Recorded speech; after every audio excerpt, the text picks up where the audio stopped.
We're very delighted and honored to be hosting this conference, and we hope that you enjoy your short visit to the school. I am just very interested in the organization, what you're doing, the affinity we have. In fact, I picked up, got one of these other badges. This one button says National Association of Scholars. It reminded me of a faculty meeting, so I thought I'd keep that handy. But it should be a really interesting conference, and we're again delighted to have you here. I thought what I would do is just give you a little bit of information about the college, and then a thought or two about our journey of independence. Grove City College is a school of 2,300 students. Nearly all of our students, 95% of them, are four-year residential students. So we have dormitory space here for everyone. Our campus is divided academically between our Collarwood School of Arts and Letters, and your colleague David Ayers has been the dean of that school. Right now he's our interim provost, because today is the last day of our current provost, Bob Graham. He will be going off to be president of Redeemer University College in Ontario starting Monday. And David Ayers has very wonderfully stepped up to serve as the interim provost. And you'll be getting a chance to hear from John Sparks. Dr. Sparks is the preceding dean of that school, who also served a stint as the provost and a mentor of mine in the law. We also then have the Hopeman School of Science, Engineering, and Mathematics. Our STEM program is about 40% of our student body. We have a highly rated electrical engineering, mechanical engineering program, and then about 60% of our students are on the arts and letters side. We're very blessed with some outstanding outcomes. Our freshman retention is plus 90%. Our four-year graduation rate is 82%. Our placement rate, 97% within 6 months in job or graduate school. But we have a virtually unanimous 98% plus return on our survey to find out where they are within 6 months. So we have a lot of confidence and a great commitment to staying in touch with us. Our average SAT scores for our freshmen coming in here are 1254 this year, so we had a very strong freshman class. And one of the things I hope you'll note is that this is an unusually attractive place. We have had a long-standing commitment to maintaining this campus, which costs us a good bit of money every year to keep it up. And we have to do that by also maintaining a rather and relatively low tuition. So if you get a chance to walk about, you're here at really kind of the eastern edge of the campus with the Hall of Arts and Letters. We have our Fine Arts Center just beyond this building and to the easternmost part. But as you head this direction, as you head west on the campus, you'll pass our new science building, and beyond that you'll see our quad. That quad was designed by the Olmsted brothers in the 1920s, and we are faithful to the plans of the Olmsted brothers as they set it out, and we built the buildings around that quad really throughout the 1930s, and we have beyond the quad our lower campus where the school was founded and began in 1876. There's a lovely bridge, Rainbow Bridge, that connects this upper campus down to that historic lower campus. So that's the geography, a bit of it, and I hope we'll get time to walk about. It'll be pretty quiet. Our football players showed up today, but our football players are not as rowdy as most, and so it won't seem like that it's too loud in any particular way. Our financial model is quite unusual. We maintain low costs because we are very careful about our spending. We do not discount, so our financial aid is completely funded.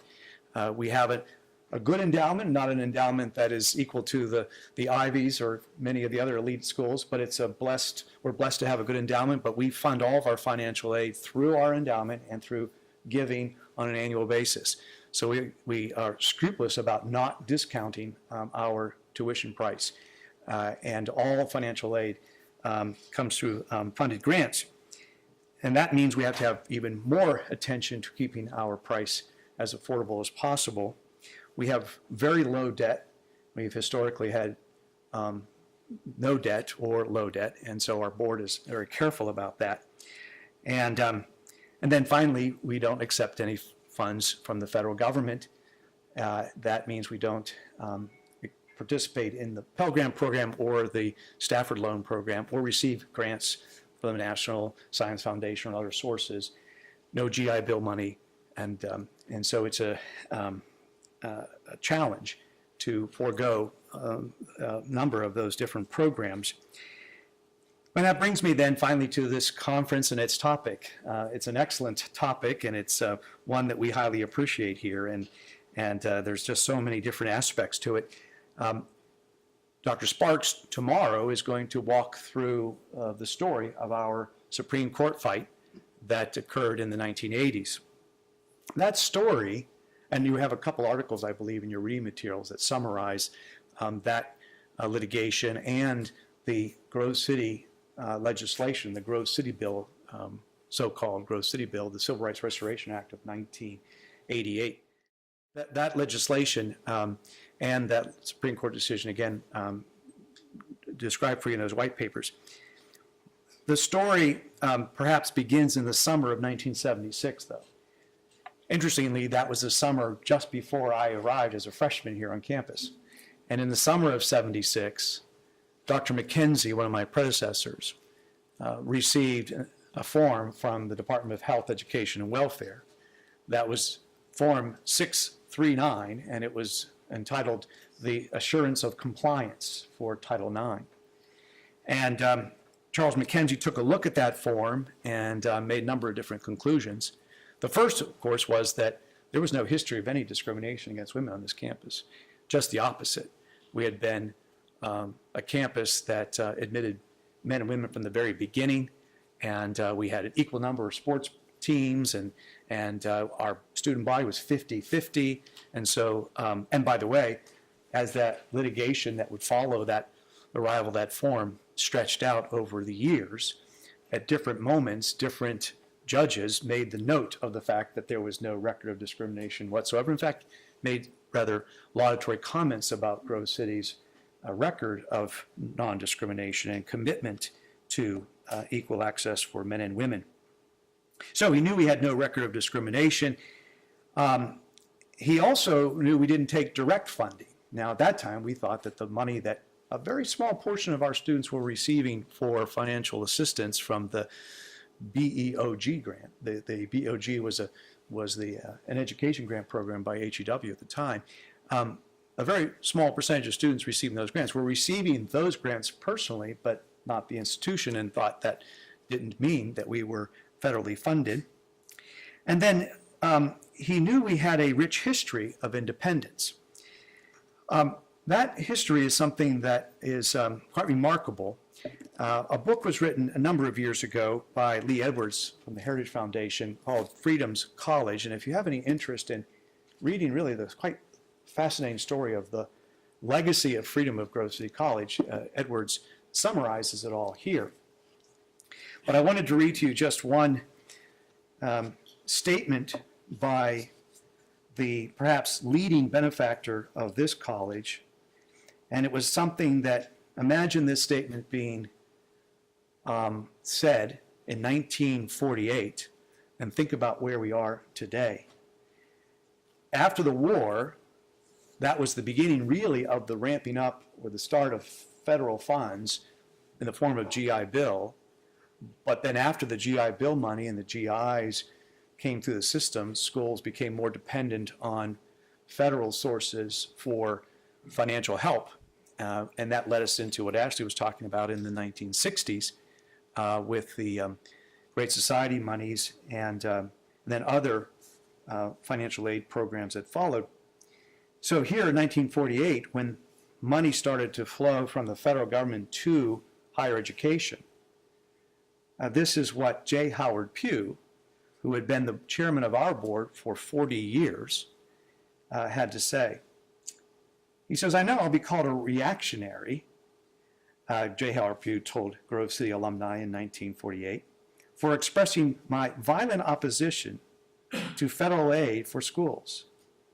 But I can see that this but marks the beginning of a dictated governmental control. Little by little, this control will expand until, like a blighting cancer, it will infect our whole educational system."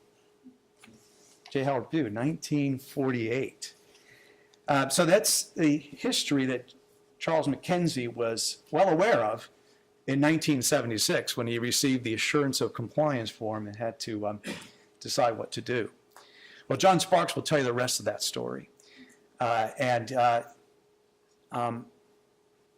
fact of the matter is that Grove City believed it was very important to defend its independence as a school so that it could continue to pursue its mission without the threat that federal authorities would dictate. And there were certainly a lot of different dictates emerging in Title IX that would redirect the school in its mission. Well, the cost of independence is quite high. In fact, last summer, in a magazine that we refer to as, this is our alumni magazine called the Geedunk. For another time, I'll tell you what Geedunk means, or you can ask one of our faculty. But the point is, we have the theme of this particular issue from last summer is the cost of independence. I have an article in this magazine that describes in much more detail what I am saying now about this. But there is a cost for our independence. On average, our competitors receive about $3 million per year from the federal government.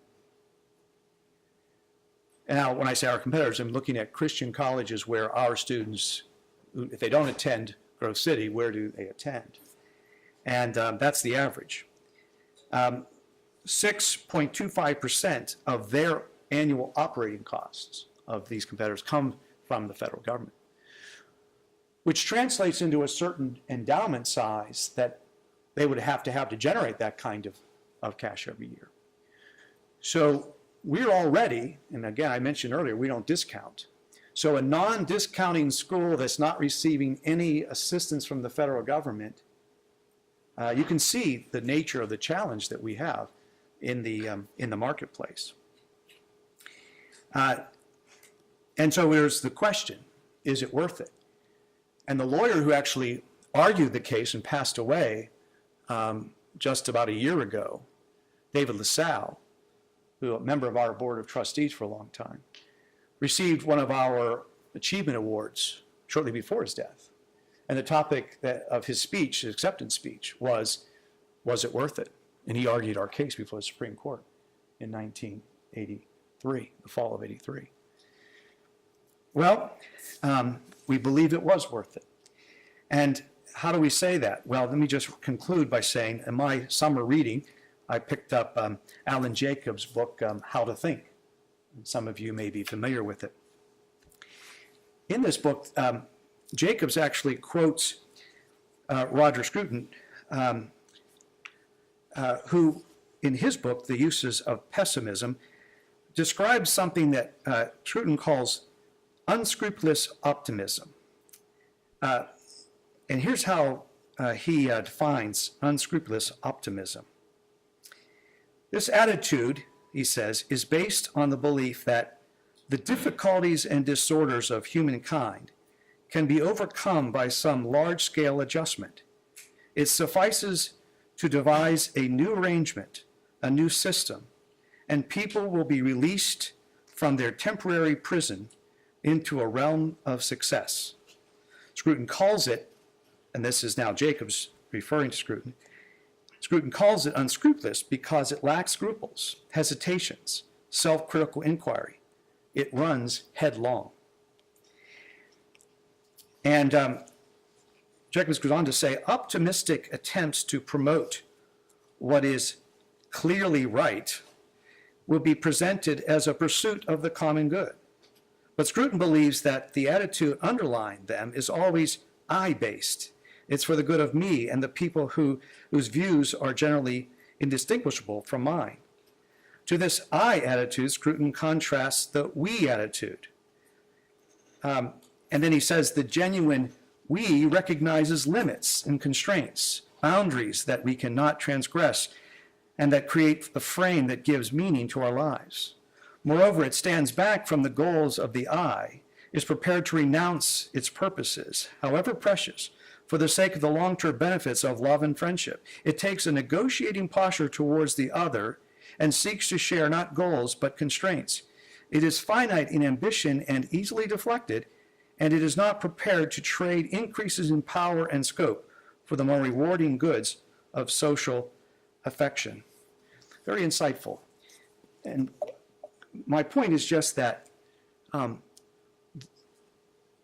as I observed in 30 plus years in Washington, and as we started to see, particularly in the last administration with folks at the Department of Education, there is a mindset that says we have good pursuits in mind, and we believe that the means by which we pursue them is not the key. It's really what we're going to accomplish with our good pursuits.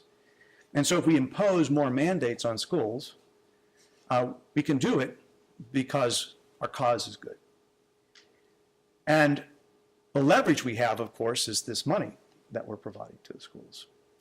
Now, to be fair, there are a lot of good purposes that can be advanced. But there are also purposes that are very contrary to the missions of these institutions.